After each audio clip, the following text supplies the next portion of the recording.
On PC and mobiles, I will show you in a few moments how to join D7 Army Discord server. It's the same method on both PC and mobiles.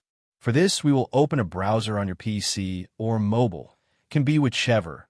In my case, I will use Microsoft Edge.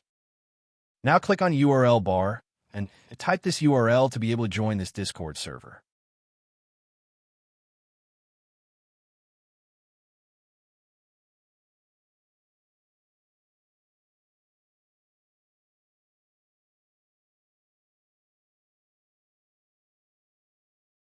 Doing this will automatically start your Discord application if you have it installed. Then click Join, and you'll have access to the Discord server.